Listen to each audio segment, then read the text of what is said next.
৩৬ জুলাই ঐতিহাসিক গণ অভ্যুত্থানের প্রথম বর্ষপূর্তি উপলক্ষে বাংলাদেশ জামাত ইসলাম চাঁপাইনবাবগঞ্জ জেলা শাখার উদ্যোগে এক বর্ণাঢ্য বিজয় র্যালি অনুষ্ঠিত হয়। জুলাই জাগরণ নব উদ্যমে বিনির্মাণ শীর্ষক এই র্যালিটি মঙ্গলবার বিকেল ৫টা ১৫ পৌরসভা পার্ক থেকে শুরু হয়ে শহরের বিভিন্ন স্থান পরিদর্শন শেষে আব্দুল মান্নান সেন্টু মার্কেটে গিয়ে সংক্ষিপ্ত সমাবেশে শেষ করা হয়।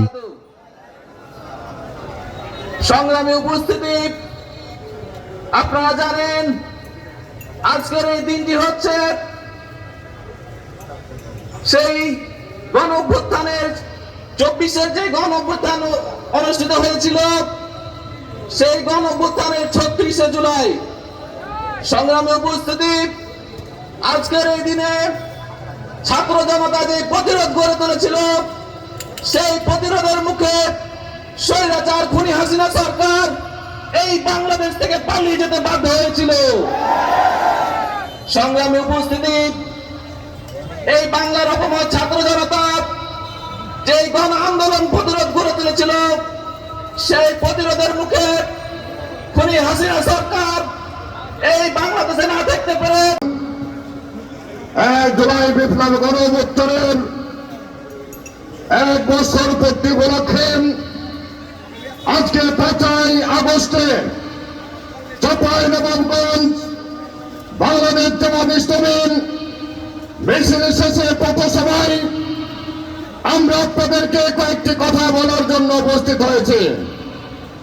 সংগ্রামের সাথী বন্ধুগণ, আপনারা শুনলেন গত ২৪ সালের ৫ই আগস্টে দেশকে স্বাধীনতার মুক্ত করার জন্য, দেশকে চাঁদাবাদ মুক্ত করার জন্য, ফ্যাসিস্ট সরকারকে বিদায় করার জন্য, নির্বাচন ব্যবস্থাকে সংস্কার করার জন্য, মানুষের ন্যায্য অধিকার ফেরার জন্য প্রায় ১৪০০ যুবক যুবতী জনগণ শাহাদাত বরণ করে, ঠিক না বলেন? আমরা ৩৬শে জুলাই ৫ই আগস্ট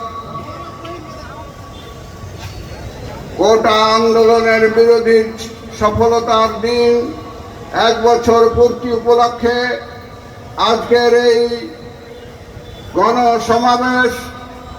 এই সমাবেশে আমি বলতে চাই যে ৫ই আগস্ট সেদিন কি জন্য বিপ্লব হয়েছিল, এই কথা আমাদেরকে স্মরণ করতে হবে। সেটাকে বাস্তবায়নের জন্য আমাদেরকে চেষ্টা করতে হবে।